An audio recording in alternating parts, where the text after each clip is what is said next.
Uh, Ndugu watazamaji, nipo katika maeneo ya Majumba Sita, maeneo Banana. Niko hapa kwa ajili ya kuuliza baadhi ya maswali katika maandiko matakatifu. Baadhi ya Wakristo wengi wanapenda kusema kwamba uvaaji wa kanzu ni kwa Waislamu peke yake, lakini nimekutana baadhi ya maoni tofauti kwa Wakristo wakisema kwamba kanzu ilikuwa ni vazi tangu zamani, kuanzia kwa mitume. Yesu alivaa kanzu, na hata Wakristo wa zamani walikuwa wakivaa hilo kanzu. Kwa hiyo hilo kanzu ni vazi ambalo limekuwa likivaliwa tangu zamani. Hebu tusikie maoni ya baadhi ya Wakristo ambao nimeweza kukutana nao. Habari? Salama. Naitwa nani? Naitwa Yohana Paulo Msangi. Unakaa maeneo ya Majumba Sita? Ndio, nakaa Majumba Sita. Nasali katika kanisa la Adventista Sabato wana matengenezo Banana. Naam.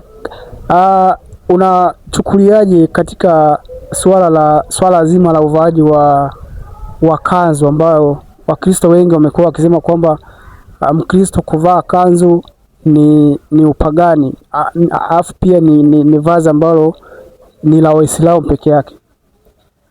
Ni kweli kuna maoni mbalimbali ambayo watu wengi, Wakristo wengi wanadai kwamba katika vazi la kanzu ni la Waislamu peke yake.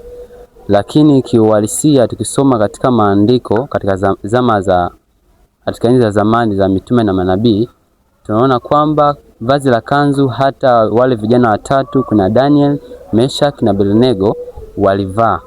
Kwa ushahidi tunaweza tukasoma kitabu cha Daniel 3:21. Tunaona wale vijana walivyokamatwa kupelekwa katika tanuru walikuwa wamevaa vazi la namna hiyo, kanzu. Pia vile hata makuhani, kipindi kile Musa alipokuwa anapewa maelekezo ya kuweza kuwatengenezea mavazi ambao makuhani au Walawi ambao wangetakiwa walivae, tunaona vazi la kanzu lilikuwepo. Pia hata katika wakati wa Yesu, ukisoma kitabu cha Yohana 19:23, tunaona katika kukamatwa kwake alipokuwa anasulubishwa, maandiko yanasema kwamba walichukua ile vazi lake la kanzu na wakaliweza kulifanyaje? Wakaweza kuligawanisha. Kwa hiyo tunaona kwamba vazi la kanzu si la Waislamu peke yake, hata kwa Kristo pia linafaa, maana ni vazi tu ambalo linastiri mwili wala halina shida yoyote yule katika upande wa Kikristo au upande wa imani. Asante. Naam, asante sana. Na mtazamaji, umeweza kuona kwamba vazi la kanzu ni vazi ambalo anaweza kavaa mtu yote, awe Mkristo awe Muislamu. Kwa hivyo tukikutana mimi nawe pale ukaniona nimevaa kanzu, usije kadhania mimi ni Muislamu. La hasha, bali lile ni vazi kama vazi lingine. Asante sana. Karibuni tena. Karibu zaidi uweze kujifunza katika channel hii. Asante sana. Kwaheri.